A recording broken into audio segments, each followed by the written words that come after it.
All right, it is 2 o'clock. We are going to go ahead and get started. I'm not sure how long today's session is going to last. I'm going to be wrapping up just some compensation and benefit stuff from the employee section. And then I'm going to venture into legislation. Just the first part of it. The next part of it will be next week, and then we'll wrap up legislation and then get right back into the technology pieces. So welcome to the On Scene First Fall Study Group, Fall 2022 Study Group. It is week 8, and I'm calling this Management Part 4, or the final section of Management of Employees. And in full disclaimer, I had a little bit of a challenging week 2 weeks ago, and apparently last week and the week before I went over 2 sections that were similar. So for some reason in both weeks I did selection and placement and quality assurance, but I created new slides for them. Don't even know why, it just happened. So you have 2 sets of, hold on, I just lost my camera.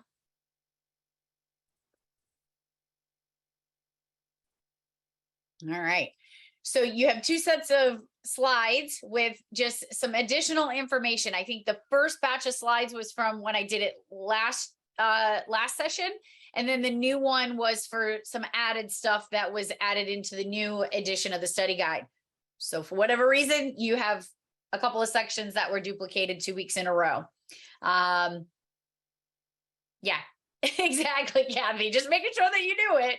But I found that out when I was trying to figure out which sections I had to do. And I was like, oh, I wonder if anybody else noticed that. I'm a moron. Oopsie. But before we get started with this week's stuff, I just have to go through some housekeeping stuff because it does help when folks reach out to me that they found my videos on YouTube, just to let them know how things roll here at the On Scene First Study Group, because they may stumble across the videos on YouTube and not know about the actual study group piece of it. So we are currently live in the study group for the fall 2022. This session will go until September 30th. If you're watching this video before September 30th, 2022, and you would like access to the Google group that contains all of the emails that have been sent to the Google group with all of the PDFs, any links and additional resources that I provide, then just go to this website right here, onscenefirst.com/training/study ENP. If you are watching this after September 30th, and you're still going to be taking the October exam and you want access to those materials, then you just need to email me at teldridge@onscenefirst.com, and I will be happy to add you to that Google group. Folks will also use this study group for the early exam in 2023. So I think it's like the first and second week of February for that winter exam of 2023. So you will use these materials for that exam as well, because I will not be doing the next live study group until January of 2023. So if you want to be notified when the registration for that study group goes out, please go to the onscenefirst.com website and subscribe either at the top or the bottom of that first page, and you'll be notified via a newsletter that will go out when that information is available. So there's that. Definitely want to say thank you to the On Scene First Study Group premier sponsor, Rapid SOS. Everybody knows how much I adore those folks over there and the technology that they're building to help our 911 communication center. They have lots of really cool things happening. So make sure you visit their website. And I also want to say thank you to NGA, Next Generation Advance. They are my premier study group, premier sponsor of On Scene First with Tracy Eldridge, the podcast, and media sponsorship. So all of the free training that I'm able to provide, like if you go to my website, there's a webinar page under training. I have 2 webinars there. we are going to be building out that library with just different types of training, and they've been really generous and helped me be able to provide those services to you. So have to say thank you to them. So I'm going to go ahead and get started in this week's. Now, I have spent a lot of hours over the last week in the study manual. I just want to share something that I'm not sure why this happened or where it happened, but there's some things that I can't find in the manual. Now, with that said, I've said over and over again, I have ADHD. So sometimes I'll start reading something and squirrels will happen and I may miss it. But I always encourage folks that when they sit down to take the exam and they're done, to let me know. I don't need to know the questions exactly. Obviously, that's cheating, and I don't want you writing down the questions and give me those. That's not what I'm saying. But every once in a while, there's folks that will say things like, hey, there was something about halo effect on the exam, and I don't remember going over that. And so that was something that was brought to my attention, and I searched this 6.1 is the current study guide. I searched it high and low. I know it was in previous versions, but I searched for it high and low in the 6.1 version, and I haven't been able to find it, but I definitely wanted to go over it with you. So there are some things, as I've mentioned before, that you are not going to find in the study guide that you may encounter on the exam. And I try to tell you those things if I'm aware of them while we're going through this process. But nonetheless, halo effect is one of those things that was in the guide before, but I can't seem to find it today. But I want you to know what it is, because there are going to be some questions, or you may have questions on it. It's not guaranteed, but I just know that this was one of the questions that popped up for some folks. So the halo effect is sometimes often called the halo error, is the tendency for positive impressions of a person, company, brand, or product in one area to positively influence one's opinion or feeling in another area. Okay, so I think of this as my sponsors, right? So I'm using the halo effect to influence you guys to say, hey, look, they're doing something really kind for me, so you should go check them out and like them too. So it's a positive effect, right? So you think of a halo, angel, right? It's a good thing. The halo effect is the name given to the phenomenon whereby evaluators tend to be influenced by their previous judgments or performance or personalities. It's for people, but I was just using that as an example. The halo effect, which is a cognitive bias, can possibly prevent someone from accepting a person, a product, or brand based on the idea of an unfounded belief on what is good or bad. So the halo effect is our ability to influence others in areas that may be good or bad. Okay, so just know that that's there. And this is the definition that I found online. If you have a general understanding of it, I think you'll be fine. As far as the last section for, and you know what's funny is I was wondering why it was taking so long to go over the management part, because I duplicated a section. So that explains it. But I didn't get a chance to finish up on the compensation and benefits last week.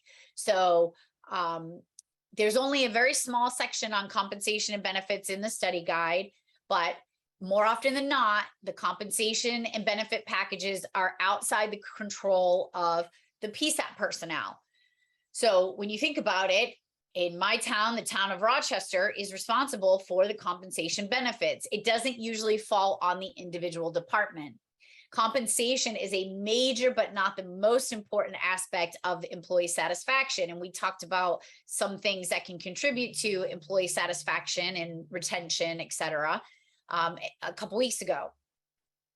When promoting the compensation, it may be helpful to include. Now, with that said, the agency isn't always, the communications agency isn't always the one that can say what the benefits are, but you can encourage or influence positive things that happen if you're in a position of leadership. So time off, you know, we have our contracts, we have our bylaws, we have our rules. We used to have a compensation plan that we would refer to that would dictate when you got time off. One of the things that I incorporated into my budget was requesting that I have a buffer for allowing my folks to take some time off after a major incident or a critical incident. And I know everybody can't do that, but just putting it out there, maybe you can, right? Overtime opportunities. How are they offering overtime? And then training and education are also different types of benefits that are beneficial to our communication staff. There are other additional considerations, the types of compensation and benefits. There's some amazing benefits that I've heard of out there, but not all agencies adhere to the same types of benefits. Different philosophies and strategies, economic factors. Where do you live? What is the mean average or the average wages that are in your area? I see this a lot in social media groups where somebody will post a position and it'll say starting at $13.95 an hour, and some folks lose their ever-loving minds. But if we know that in that area, that's where their average cost of living type salary is, then it's not necessarily a bad thing. It's just based on the place. Now, are there folks that are grossly underpaid? Absolutely. Pay adjustments and increases. How are we paying our folks? Are they getting raises? Are they not getting raises? And then what are your medical benefits? I know one agency I worked for, the town government, they paid 80% and we paid 20%. The next place that I went, we paid 50%, they paid 50%. And when we think about it, you know, those are things that we don't always think about that could help increase or maintain our retention. So again, here is a section, this next section with job analysis and job descriptions. I can't find it in the study guide. I have it from previous presentations that I made. It is still on the body of knowledge. I just can't seem to find it in the study guide. So I'm going to give you the information that I have based on previous presentations that I've done and the fact that these things are on the body of knowledge. I would hate to not tell them to you. So as we are rolling through our people aspect of the exam, we need to know about a job analysis. So each position in the center should have a job analysis. One of the things that happened to me in my center when I was dealing with all of the BS that I was dealing with is I had been there for almost 20, well, at the time, probably 18 years. And all of a sudden, the Board of Selectmen wanted to do an analysis on my job to determine whether or not I should get paid what I'm getting paid. That should have been done a long time ago. If you don't have job analyses done on your positions and then create job descriptions based on those analyses, then what are you basing any types of raises or benefits on, right? So a job analysis is the process used to collect information about duties, responsibilities, necessary skills, outcomes, and work environments of a particular job. The important part with the job analysis is it shouldn't be somebody that is just hired to come in and do a job analysis. The folks that are actually doing the job should play a role in, you know, identifying what the job is as well and telling folks what it is. It may include these activities: reviewing the job responsibility of the current employees. That means interviewing them and not making assumptions. and doing internet research and viewing sample job descriptions online or offline, highlighting similar jobs. Now, with that, with 911, really important. If you've been in one 911 center and you evaluate what they're doing, then you've only been in one 911 center. I can't even begin to tell you how many agencies do different things. Some agencies do prisoner watch, where they have to get up physically and walk into the cell area, check on the person, and push a button and say, I have checked on them. There are folks that have to deal with window walk-ins, and there are other agencies that may never see a person ever. So making sure that job analysis is done before the job description is done. We have to analyze the job, okay? Analyzing those work duties and tasks and responsibility, we got that. Searching, done that. Sorry, I don't know why these slides are kind of duplicated.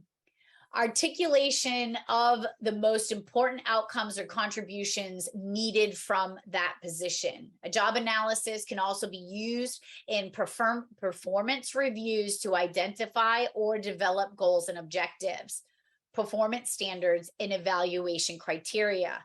Now, there is a section that I was told that is on the exam that it gets into detail. Hold on, let me give you the exact wording.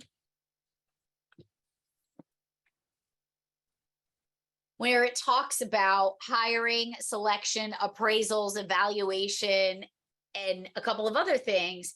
And I'm not sure how far they actually go. I don't know if it's just talking about this as part of a job analysis or if there's more to it. I haven't been able to successfully find it in the study guide. I have emailed some folks at the NINA NIB to get a little more information on, where is this information that I can find and refer to you. So when I get that, I will pass that along. So after we have a job appraisal done, we can now create a job description, and every job in the communication center should have a job description for just the purposes of knowing what it is that you're supposed to do. I talk about promotions and things, and there's a lot of times that folks are promoted into a supervisory position and they have absolutely no idea what is in their realm of things. What are they supposed to be doing? Okay. But a job description is a list of responsibilities. The analysis is the analysis of all the things that they do. The job description is a list of actually the responsibilities, functions that are required in that particular position. Okay. There are different uses for the job description. They're used in evaluations. They're used in how somebody should be getting paid. Okay. And, what is going to be expected of you if you are hired. There's a lot of folks that get hired into positions that they don't even know what they're supposed to be doing. So how do you create a job description? You need to interview the staff in that position. And if it's a new position, then you interview other folks in that position, maybe in other agencies. So you could create a questionnaire for the folks that are in the position. Or if you don't have the position, and I'm thinking of maybe a quality assurance position that may not have been an official position, but now you're building out the quality assurance evaluator position, go to another agency and ask if they have a job description for that particular person. And then if they don't, try to find one that does. The job description provides an understanding of the requirements of that job. It can be used to collect information in the following areas. Why does the job exist? Have you ever had to go for a pay raise and they ask, what is it exactly that you do? Having a list of every single solitary thing that you do in your position could help you get that raise. It lists the duties and tasks that you're responsible for. It lists the environment in which what folks are going to be responsible for living in the majority of their life. And what I mean by that is the majority of their life while they're employed there. One of the things that we don't tend to do when we're hiring folks is to hand them a job description and basically spell out this is what you're going to be doing. It means you're going to be working on weekends and holidays. It means you're going to get forced. It means that you're going to have to be able to multitask and actively listen, and you're going to have to perform these duties and tasks. What are the tools and equipment that is going to be used? What is the relationship with supervisors? And what are the qualifications and the training and knowledge that is needed to do this job? We always also want to talk about setting pay rates. You know, first of all, they need to be competitive.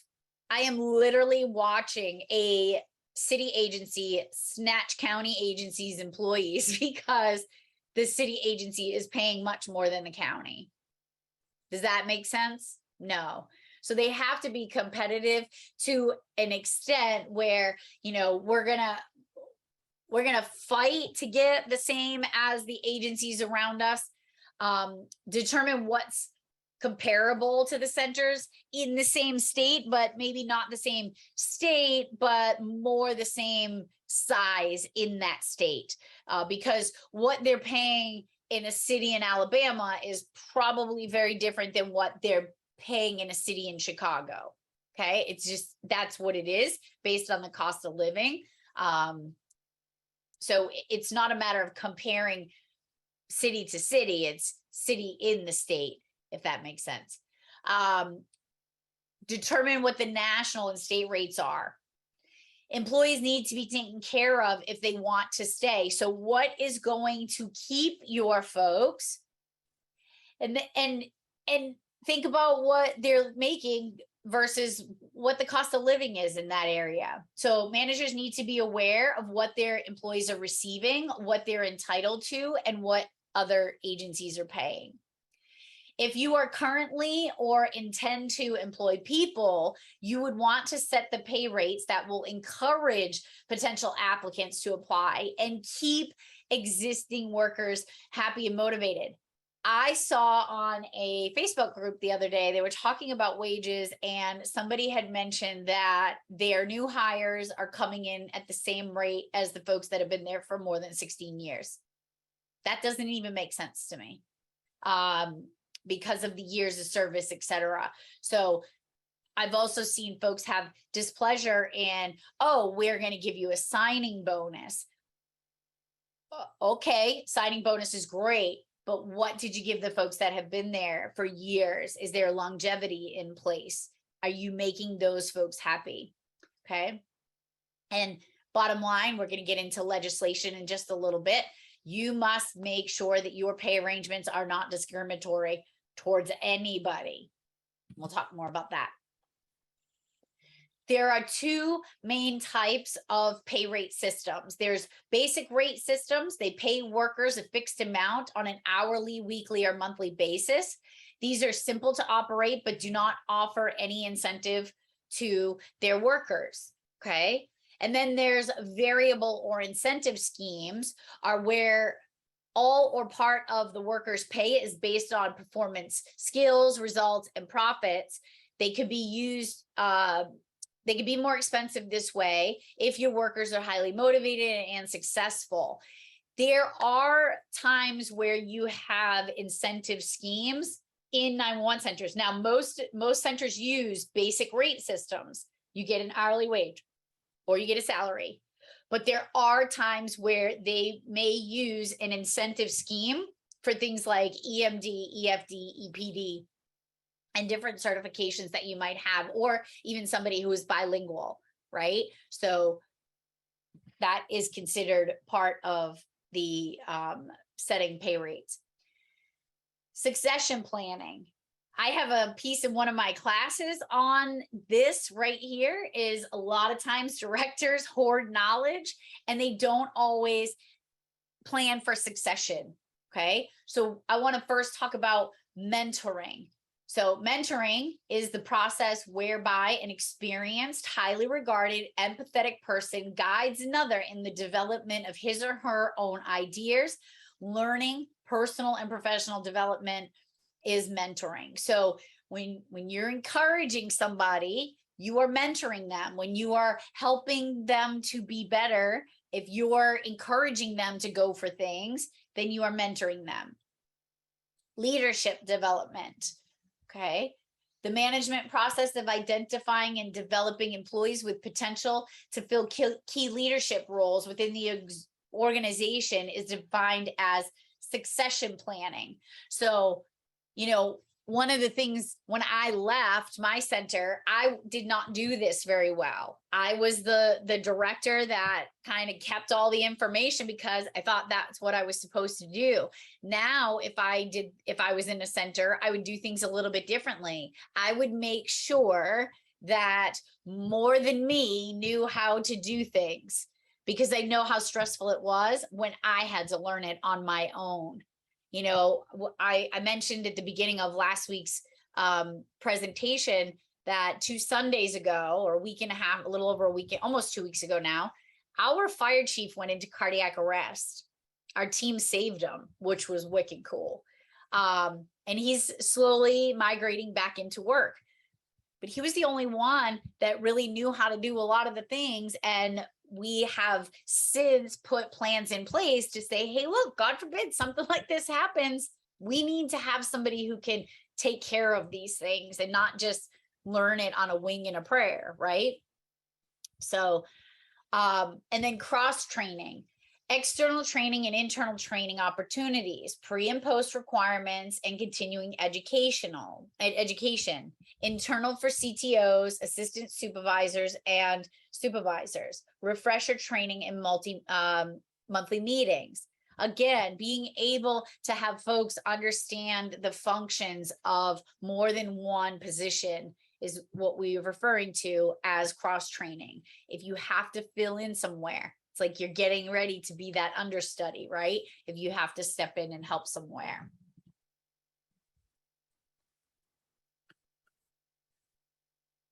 So we're going to start moving into, this is still part of the employee management of the employee, but we're going to start migrating into some of the laws and things that we need to know under the legislation parts. But one of the sections that's listed there is employee relations and labor relations. Okay. So knowing the employee rights and privacy rules. So basic work rights extend to every employee, and these includes rights to freedom from discrimination, fair compensation, and privacy. And something that falls under here that's really important is harassment and bullying. You know, I think they go hand in hand, but I'm going to kind of give you a way to remember what is harassment and what is bullying, right? So harassment is unwelcome conduct that is based on, and I'm going to say this loosely because religion doesn't necessarily fall into this category, but harassment is based on something that you cannot change, with the exception of religion, okay? Because religion, you can change your religion. But think about it this way.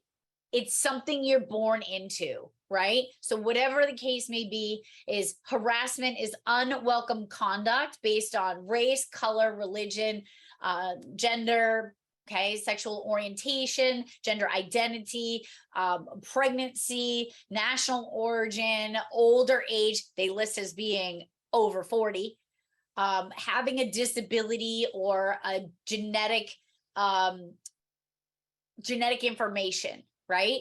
So if somebody is harassing you based on one of these things, or you're experiencing unwanted conduct, that is harassment.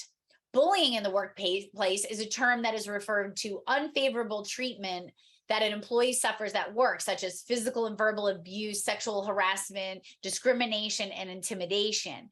So while they're both very similar, bullying often stems from, I just don't like you for whatever reason. And it's not associated with, it's not always associated with something that is not able to be changed.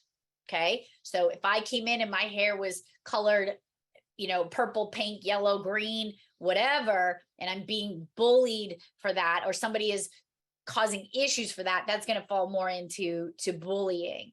Okay.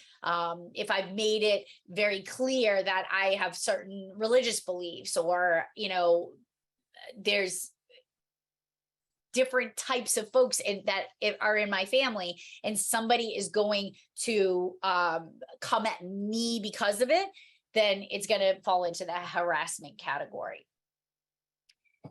So affirmative action plans, when we go into a few of the laws, they're going to make reference to affirmative action. Now, I remember affirmative action just from my dad having conversations, when he said, he told me a story once that when he was a Boston police officer, he got injured.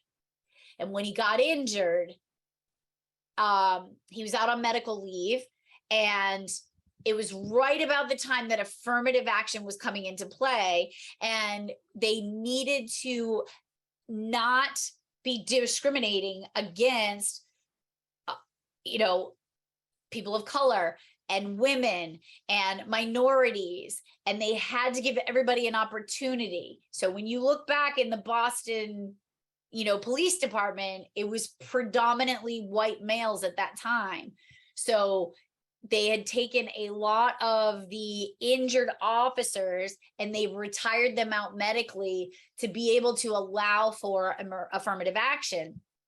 So affirmative action must be taken by covered employees to recruit and advance qualified minorities, women, persons with disabilities, and covered veterans. Okay. So affirmative action, like I said, is going to come up in a couple of areas. Workman's comp, or workers' compensation laws and regulations. Workers' compensation law is a system of rules in every state designed to pay the expenses of employees who were harmed while performing job-related duties. So chances are, if you're at work, when something goes wrong, you should be covered under workman's comp. Now, are there things that are going to fall out of that category? Absolutely. Things that you shouldn't have been doing, maybe. Or if you were acting outside of your scope of practice. Employee rights and privacy continued. Unemployment compensation laws and regulations.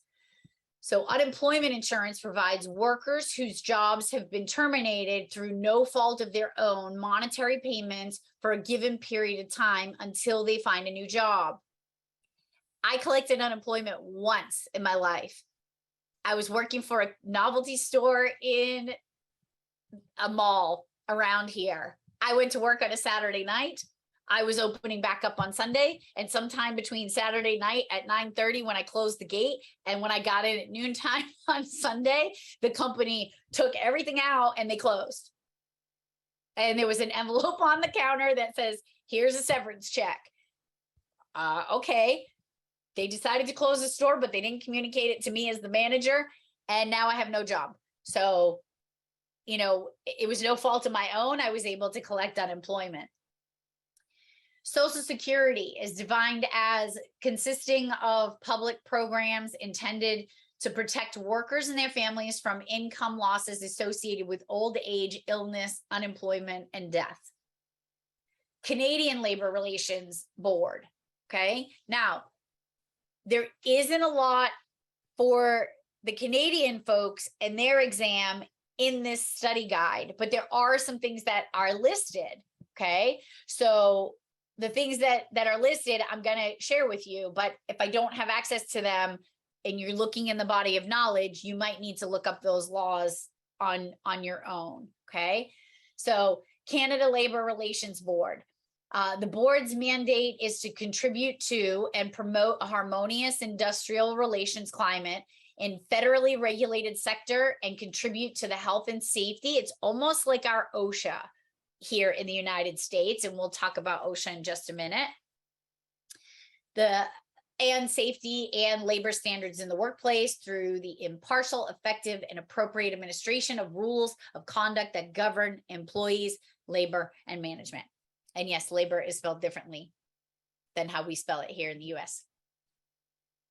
Union representation of employees. We're going to get more into that when it comes to the laws, but just so you know what they are, because there's several of these laws that they commingle. They, I can't, I'm going to give you a few tricks to think about some of these laws that I have a feeling you might see, but for the most part, there's going to be commingling of these laws, and it's really confusing. So I'll touch more on that in just a second.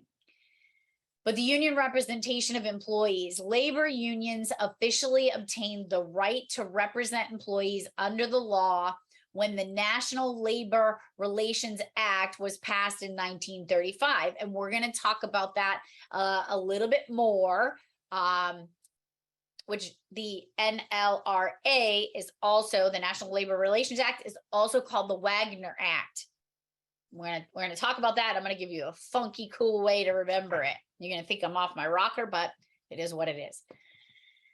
Collective bargaining, negotiation of wages and other conditions of employment by an organized body of employees, allowing folks to bargain for what is right based on situations in their established work environment.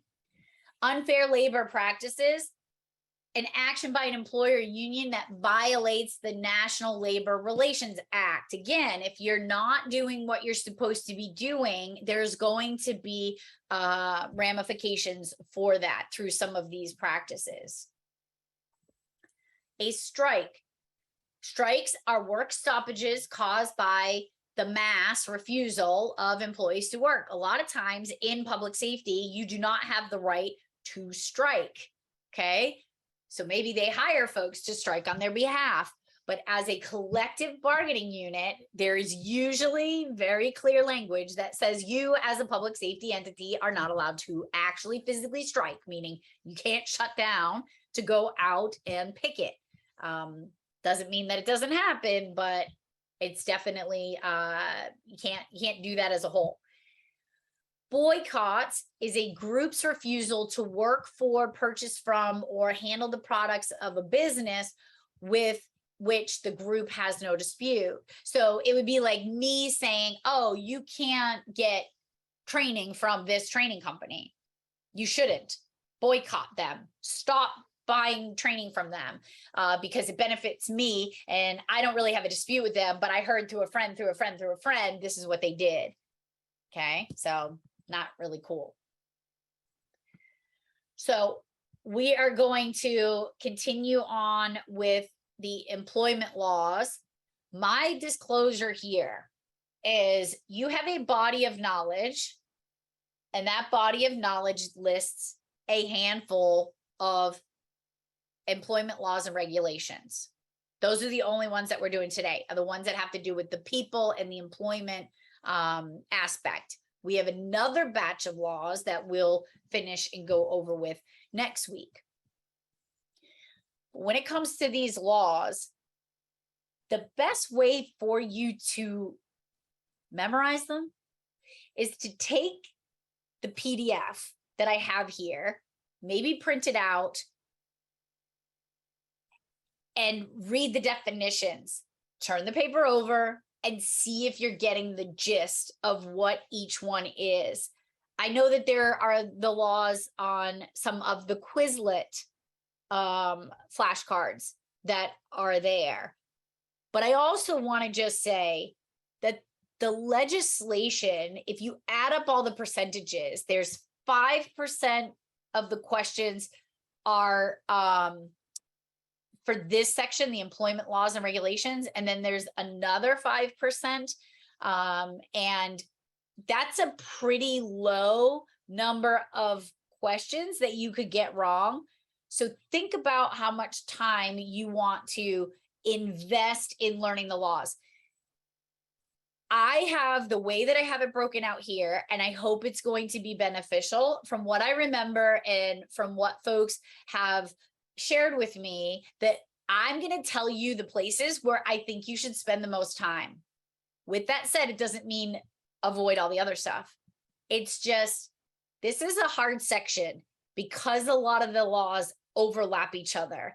And so would I ever say, don't study this section? No, because there are a handful of questions and you don't want to get stumped. But what I do know is that there's a few areas where there are a few questions on these particular laws. So you'll have that from what I know, to the best of my ability. So I hope it helps.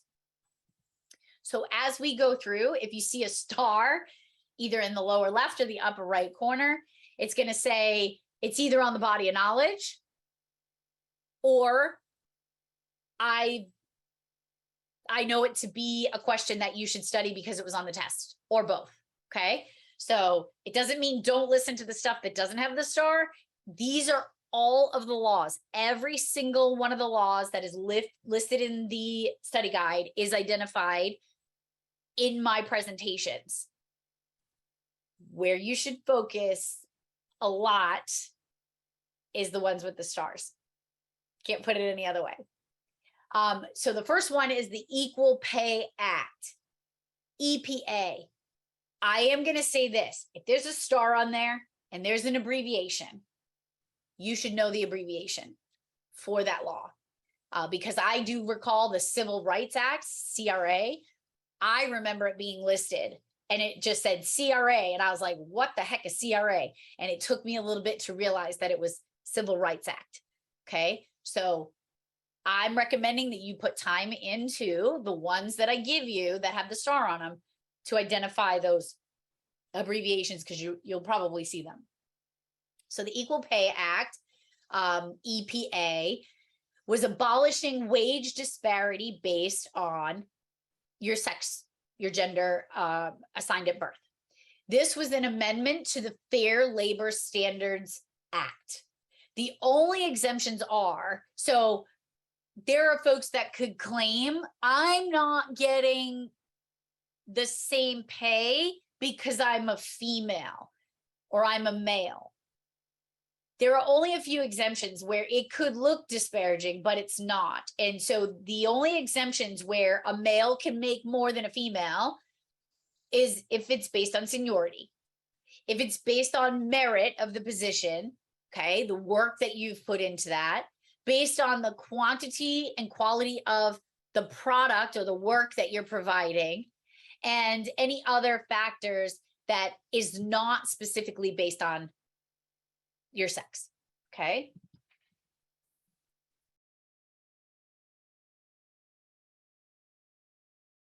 How to access the Emergency Response Data Platform. Any public safety agency can access life-saving emergency data through the RapidSOS Emergency Response Data Platform. There are two ways of doing so. RapidSOS Portal is a powerful web-based tool that enables you to manage emergencies and access location and supplemental data for every call in your jurisdiction. Signing up for RapidSOS Portal is easy and only takes a few minutes. In addition to emergency management tools and data, RapidSOS Portal includes a training platform as well as administrative tools to manage user permissions, track usage, and analyze trends in your agency. To learn more and sign up for RapidSOS Portal, please visit rapidsosportal.com.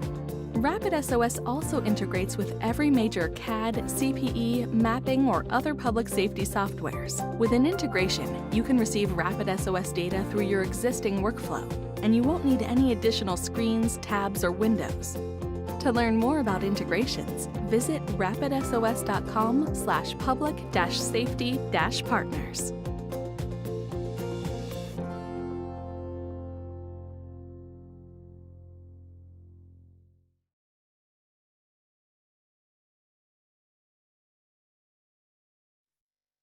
This right here, it's on the body of knowledge, and I know it to be in some test questions. And again, I have a little star next to the CRA because I remember that one question that was like CRA, and I'm like, my brain was fried.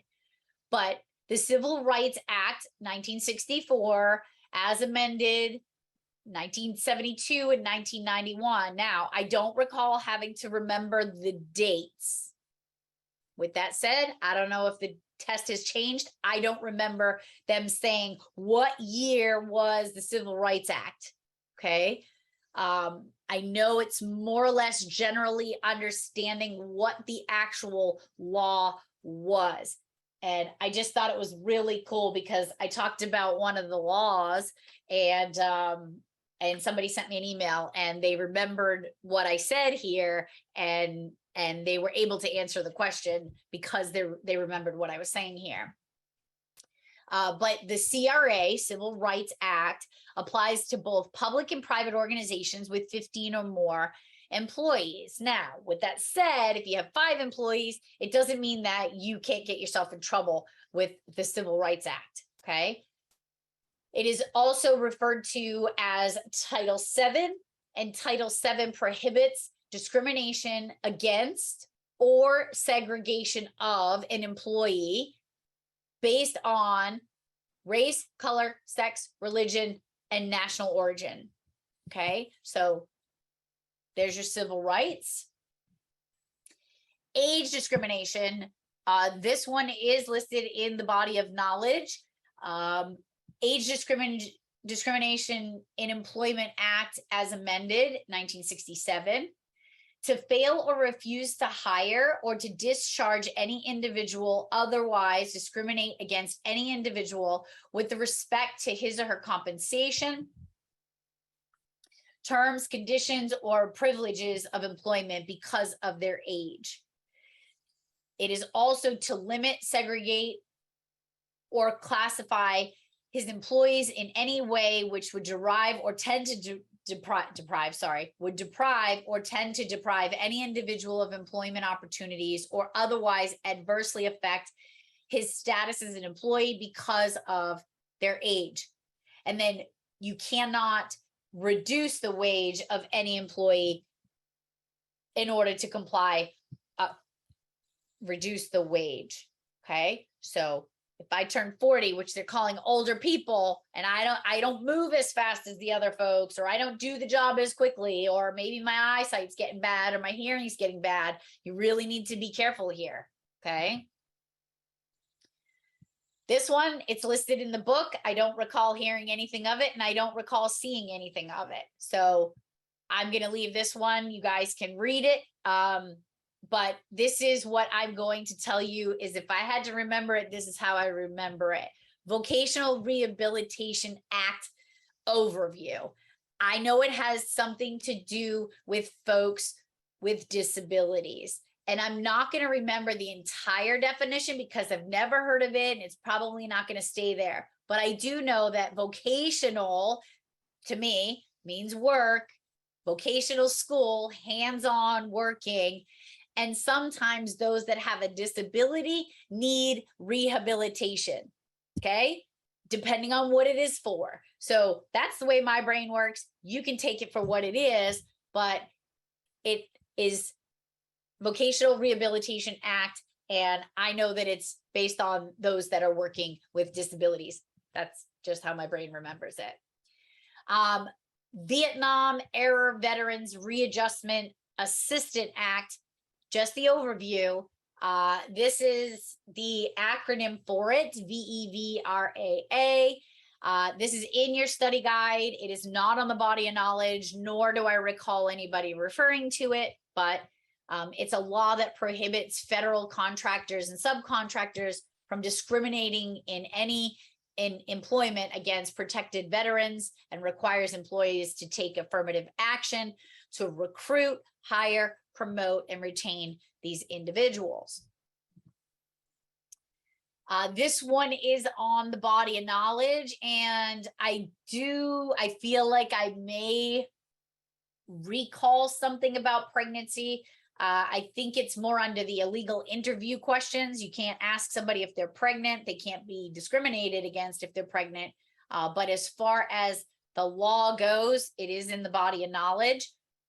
So pregnancy discrimination in Employment Act 1978 prohibits employers from hiring and other job-related decisions that discriminate against pregnant women, those that are going to be in childbirth or other related medical conditions. These women must be treated in the same manner as another applicant or employees with similar abilities or limitations. They cannot refuse to hire somebody that's pregnant. They cannot fire or force a worker to leave if they're pregnant. They cannot take away benefits because of maternity leave. So what does that mean? Say I decide I want to take a 4-month, 3-month leave of absence under my rights under FMLA, Family Medical Leave Act, and I take that time off, and there's somebody that, and so there's a supervisor's position that is up, and I want to put in for it, and it's going to be based on seniority. You cannot use the fact that I took a temporary leave of absence for maternity against me. And then you cannot fire or refuse a worker because they had an abortion. So that's in the body of knowledge. This one is in the study guide. I have not seen it in the body of knowledge, and I have not seen it raised as something that we should know. But what I do want to point out is there is an age, there's a year discrepancy, and I have put it on my list of things to send over to the NINA NIB. The Illegal Immigration Reform and Control Act is actually of 1986. In our manual, it says 1996. And I have not found anything that identifies 1996, but just letting you know that that is a discrepancy that I found. Do with it what you will. So the Immigration Reform and Control Act altered U.S. immigration law by making it illegal to hire illegal immigrants, knowingly, and establishing financial and other penalties for companies that employ illegal immigrants. The act also legalized most undocumented immigrants who had arrived in the country prior to January 1st, 1982. And again, I don't think you'll see this, but who knows? This one is on the body of knowledge, and I have reason to believe you will see it on the exam, so might be worth putting some time in here. So the Americans with Disabilities Act, the ADA, is a civil rights law that prohibits discrimination against individuals with disabilities in all areas of public life, including jobs, schools, transportation, all public and private places that are open to the general public. Many of the provisions are borrowed from the Rehabilitation Act of 1973, Section 504. It applies to institutions of education, facilities, medical facilities, and state and locally funded by the federal government. If you have to know what the section is, if you have a child or know of a child that is needing assistance at school, but they don't qualify for an IEP, an individual education plan, they may qualify for a 504 plan. So who are the folks that qualify for that? Those with ADHD. And I'm just using this as an example. My daughter had ADHD. She was diagnosed in 3rd grade. ADHD alone doesn't allow for an individualized education plan. However, it does qualify under the Section 504 of the ADA. Now, I have ADHD too. Is it a disability? I don't tend to think so. But nonetheless, this is where it falls. It's just the way our brains work. Okay. But the 504 plan, which many folks have probably heard of, is a way to remember what section of the Rehabilitation Act is associated with this. Older Worker Benefits Protection Act. Again, there's no star here. It's in the book, it's in your study guide, but I have not seen it in any type of documentation. I don't recall seeing it on the exam, and I don't have anybody that told me that it's definitely something they should know. But 1990, it protects older workers from discrimination by age when providing benefits, including severance packages. Okay, you can't say to somebody, well, this guy, he left and he was 45, so we're going to give him 6 months pay, but you're over 60, so you're probably not going to be around much longer, so we're not going to go ahead and give you the same amount. That's naughty. It amends the Age Discrimination in Employment Act, and it assures they are not compelled to waive their rights. Okay, sometimes our elderly folks or older folks are easily swayed, and this protects them from that happening. FMLA, Family Medical Leave Act of 1993. I have seen it both. It is on the body of knowledge and it is on the test. I've had several folks say that you should know about the Family Medical Leave Act. So what do we need to know? It entitles eligible employees of covered employers to take 12 weeks unpaid job protected leave for specific or specified family and medical reasons, with continuation of group health insurance coverage under the same terms and conditions as if the employee had not taken leave. Remember when I referred to taking maternity leave, you may or may not be getting paid. When I took my maternity leave 19 and a half years ago, I used FMLA in conjunction with my paid time off. And the reason why I did that is because every other week I would have to pay my insurance. So I would take a week of sick days and a week of unpaid, a week of sick days and a week of unpaid. And what that did is it extended my maternity leave. So instead of taking 3 months off, I was able to take almost 5 months off. So some of it is paid, some of it is not paid. Some of it could be part-time. Maybe, I'll explain that in a second too. There are certain categories in which you can take FMLA: the birth or adoption of a child or foster care placement. So you bring a child into your home under foster care, but it must be concluded within a 12-month period. So that's the only one that has a limitation. So you have a child, you have up to a year to be done with it, okay? With that 12 weeks. To care for an employee's spouse, child, or parent with a serious health condition. You, as the employee dealing with a serious health condition or something that makes the employee unable to perform their job function. And then recently amended was the ability to include foreign leave for military deployment. So who is eligible? You have to have been at your job for at least 12 months and you've had to work at least 1,250 hours. So that's who classifies. Now, this is not in your book. However, I had 2 folks make mention of being reimbursed during FMLA benefits. This was the only thing that I could find. So if this is it, great. If it's not, I don't know what to tell you. But there are times where you can have paid family medical leave.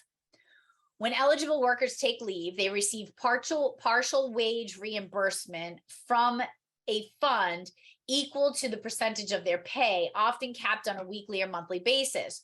Workers and or employers contribute a very small percentage of pay to designated fund that pays for the benefit. So some agencies might have a pool where you can put funds into to help those that need to or required to be out on a paid Family Medical Leave Act. So again, whether this is what they're looking for, I don't know, but I figured I'd just provide that information anyway. This one, it's in the book, and I'm only laughing because I know it's coming. It's in the book. I do not know it to be on the exam, but for whatever reason, if it is, I'm going to give you a funny way to remember it. So the Norris-LaGuardia Act, 1932, it was the first in a series of law that gave federal sanctions to the right of labor unions to organize and strike. It also used other forms of economic leverage in dealing with management. So how do we remember what this law has to do with? There you go. Chuck Norris landed at LaGuardia, and he was the first to be allowed to strike because he's fancy like that. That's what he does. He strikes. Okay.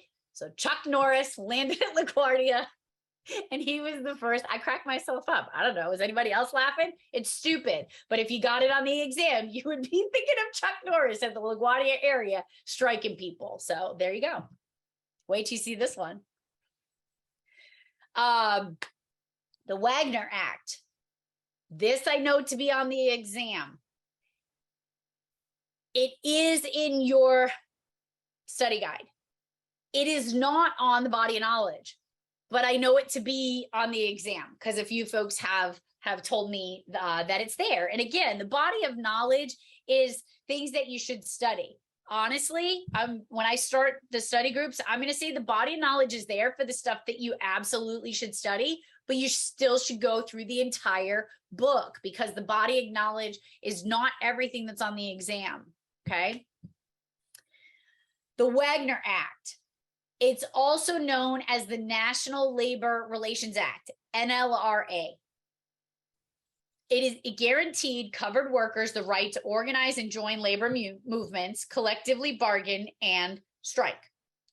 It prohibits employers from the following things. And again, I tell stories. Why? Because I have an email that says, oh, there was something about the ESRK. And I remember you telling me this subpoena story. And I said in my head, thanks, Tracy.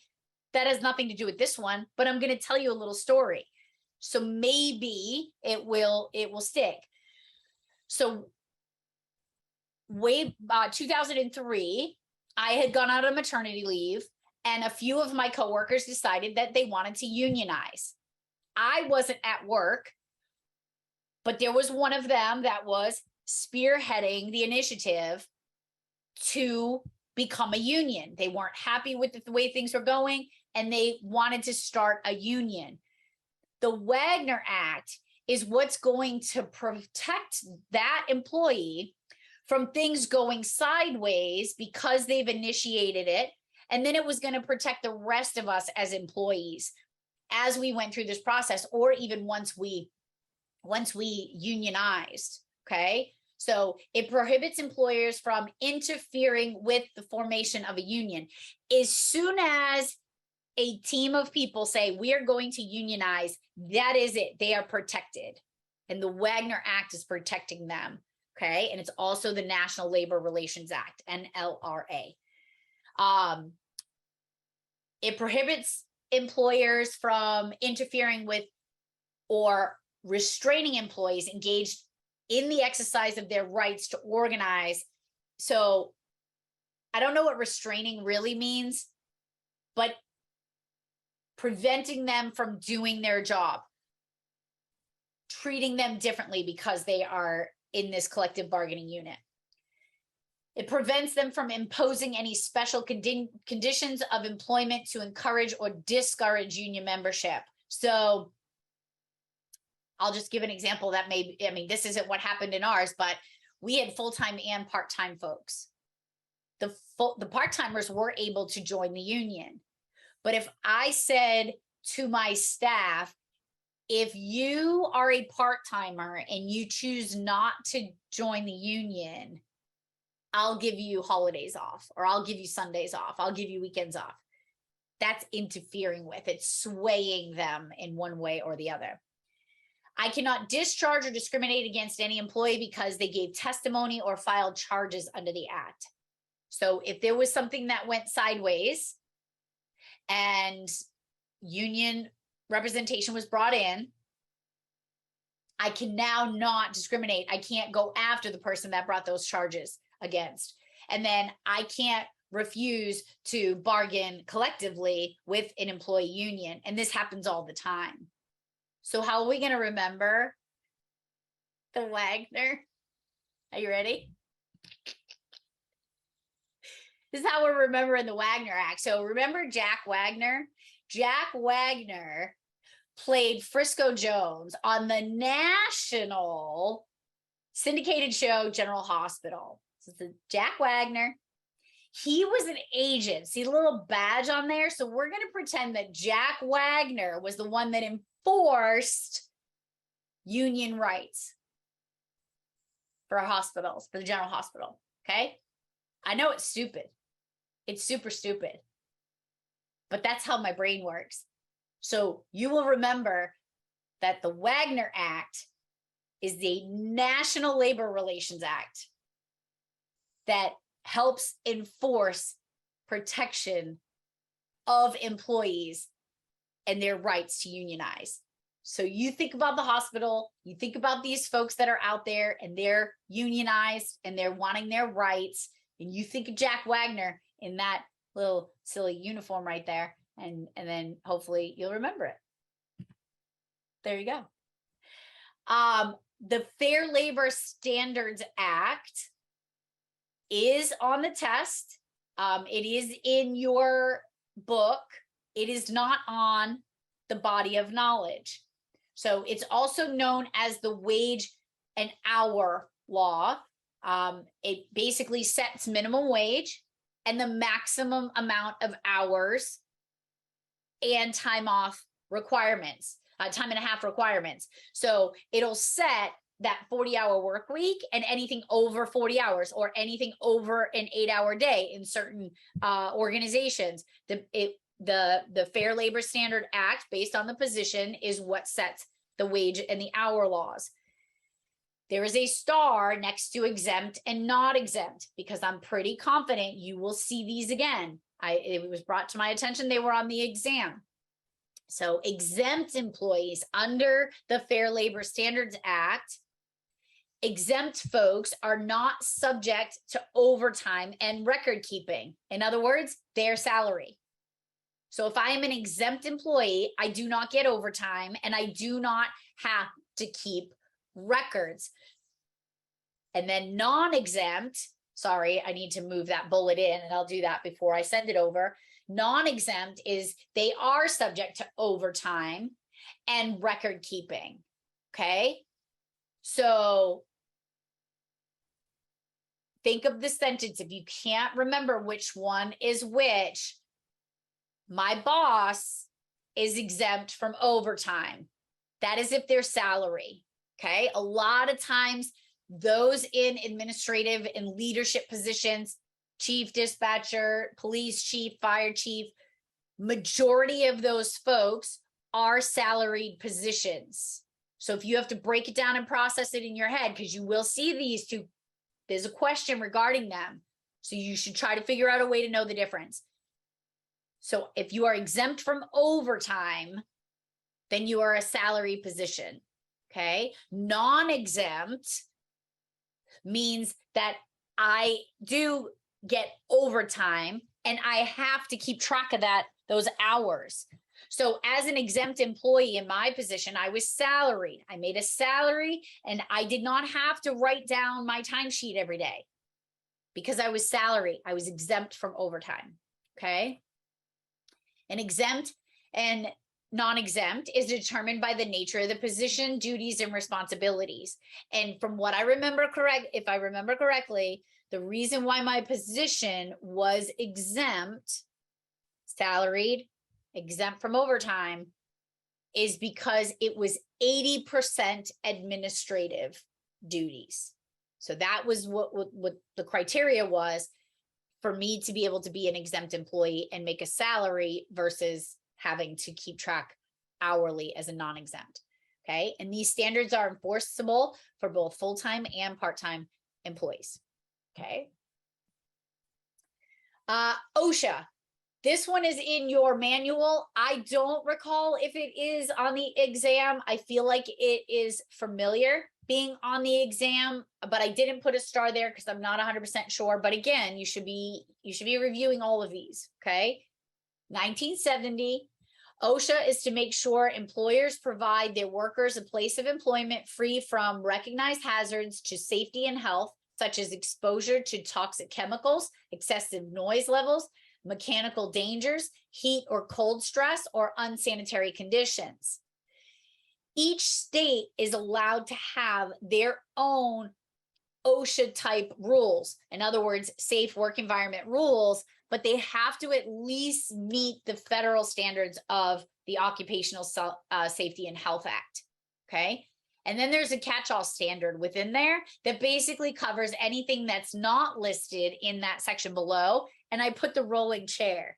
Have you ever rolled in your chair across the floor right after it was washed and you wipe out? Been there, done that, hurt my shoulder, but technically that's not a work environment hazard, right? Or is it? When my good friend Brian waxed the floors, should he have put up a sign that says the floors have just been waxed? And if you roll your chair over it too fast, you could end up on your buttocks, right? So catch-all standard catches all the other stuff that's not listed. Cobra. This one is in your book. I don't recall if it is on the exam, but it is good to know.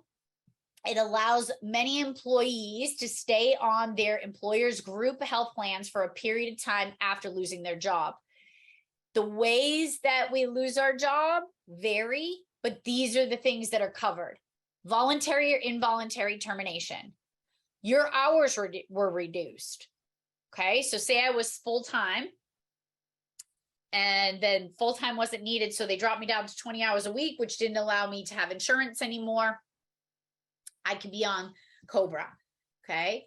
Covered employees now eligible for Medicare, divorced or legal separation, death of a spouse or a parent. Now, I say parent because some kids are entitled to be on their parents' insurance until they're 26 years old, okay? So if they lose their parent, they are entitled to also receive Cobra based on that information. And then loss of a dependent spouse, okay? The Clayton Antitrust Act, I don't recall seeing this anywhere else, but again, remember when I said a lot of these things kind of overlap, but this one is kind of in a place of its own. So the word trust is in there, antitrust. I don't trust you. I don't trust my competitors, right? So this is how you can remember that. I don't trust my competitors.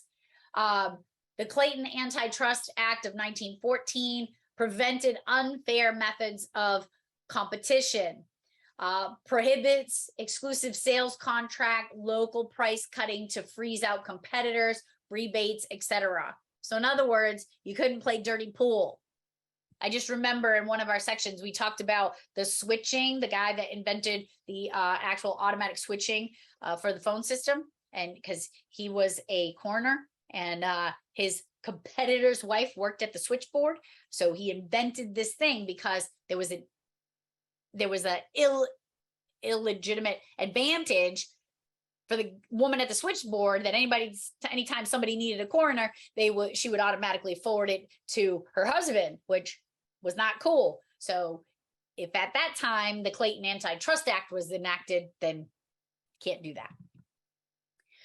Railway Labor Act, this is in your book. I don't recall seeing it or hearing about it anywhere, but 1926 required employers to bargain collectively and prohibited discrimination against unions. Again, many of them cross over, but this one's going to be specific to the interstate railroads, which was kind of a big deal way back then. And in 1936, it was amended to include airlines, transport stuff. The Taft-Hartley Act in your manual, I did not see it on the exam. It's not been brought to my attention that it's on the exam. It's also called the National Labor Relations Act, which we've talked about a couple of times.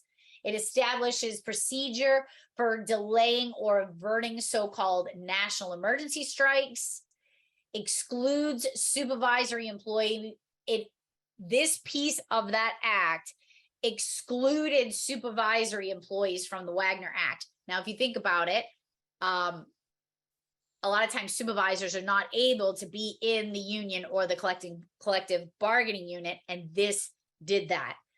Prohibited the closed shop altogether, prohibited closed shop union from hiring halls that discriminated against non-union members. And if you don't have the book, these are all the things that are listed under this, so do with it what you will. The NIRA, National Industry Recovery Act, NIRA. Your study guide is, I've put it on my list of things to notify them. It has the abbreviation listed as NRA, and it's not the NRA. There's two definitions for NRA, and this is not one of them. But the National Industry Recovery Act was enacted by Congress in June 1933 as one of the measures by which President D. Franklin sought to assist the nation's economic recovery during the Great Depression. Now, if I think of the Great Depression, the first thing I think of is industry. So do with that what you will. As soon as I hear the Great Depression, I just envision the pictures and all the factory workers and folks lining up and going to work and punching clocks. And so national industry recovery. And in the Great Depression, the industries were greatly affected by the Great Depression. So take that for what it's worth. And it's an act guaranteeing the right to collectively bargain as well for these guys. Landrum-Griffin Act, never heard of it. Didn't see it. It's in your book. So here you go. The Labor Management Reporting and Disclosure Act, also known as the Landrum-Griffin Act. It deals with the relationship between the union and its members. So my folks were Teamsters. And so the act dealt with the Teamsters and the dispatchers. So the rules that they have between the union and its members. The Labor Management Reporting and Disclosure Act, again, in your book, I have not seen nor heard anything about it being on the exam. It is not on the body of knowledge. It's meant to provide for reporting and disclosure of certain financial transactions and administrative practices, to prevent abuses in the administration of trusteeships by labor organizations, and to provide standards with respect to election of officers and labor organizations. Employee Retirement Income Security of 1974. There's your abbreviation. It's in your book. I have not seen it. It's not in the body of knowledge. Haven't seen or heard of it being in the exam. But it protects retirement assets of Americans by implementing rules that qualified plans must follow to ensure the plan fiduciaries do not misuse plan assets. What does that mean? I have no freaking idea. Social Security Act as amended. It was signed into law by President Roosevelt on August 14th, 1935, created a social insurance program designed to pay retired workers age 65 or older a continuing income after retirement. Most of us know what Social Security is. Patient Protection Affordable Care Act. The law provides numerous rights and protections that make health coverage more fair and easy to understand, along with subsidies through premium tax credits and cost sharing reductions to make it more affordable. Again, I'm just giving you the definitions here. And if I know of something to help you, I will share that. Uniform guidelines on employee selection procedures. I forgot to put a star on this. I will add it before let me just add a note.